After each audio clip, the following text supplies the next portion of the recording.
Something is shifting in British politics, and it's not just another election story. Across England, issues like immigration, the cost of living, and trust in traditional political parties are reshaping the political conversation. But what matters more than the headlines is the deeper pattern underneath them. Voters are beginning to question whether the political centre is still speaking to their everyday concerns. And that tension is now showing up in public protests, polling shifts, and the rise of movements like Reform UK. CNN recently reported on these developments in Britain, focusing on the rise of Reform UK and growing political frustration. Let's look at what they highlighted, but more importantly, what it tells us about where British politics may be heading next. Let's take our country back! There is a magma chamber of anger sat underneath British society right now. Britain's been shifting to the right. I've spent the past few months trying to understand what's happening in this country. No one speak to the media here. Attending far-right protests, including Unite the Kingdom, one of the biggest far-right rallies ever on the streets of the UK, where tens of thousands responded to the call of this man, anti-Islam activist Tommy Robinson, a convicted criminal turned anti-establishment figure. Are you ready for the Battle of Britain? But it's not just on the streets, and it's not just the extreme right that's on the up. The populist right-wing party Reform UK, led by longtime Trump ally Nigel Farage, made massive gains in local elections in May. This rightward shift isn't one single movement. The different groups represent different shades of right-wing politics, but they all seem to be feeding off of a divided Britain. Notice something important here. The report isn't saying that every British voter is suddenly becoming more conservative. It's highlighting a broader political shift that's happening in parts of the country.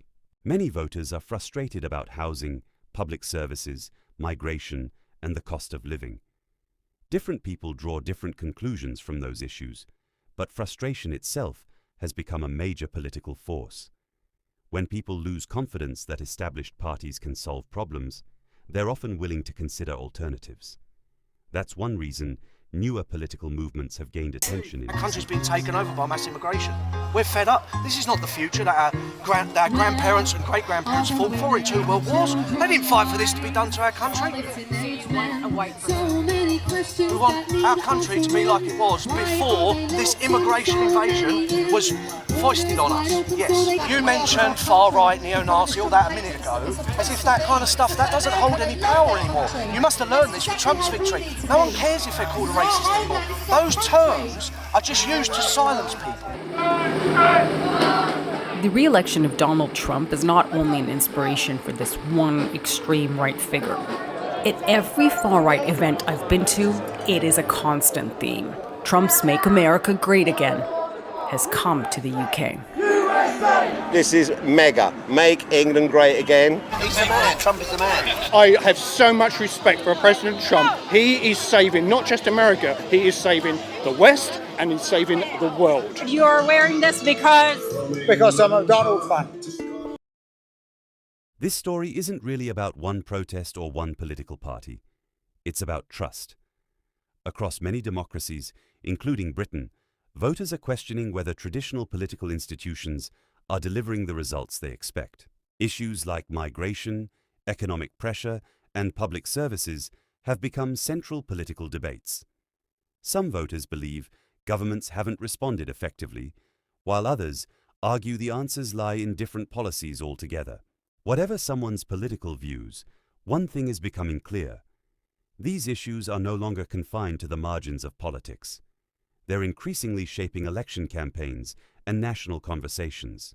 Britain's political landscape has changed significantly over the last decade, and understanding why that change is happening is more valuable than simply reacting to the latest headline.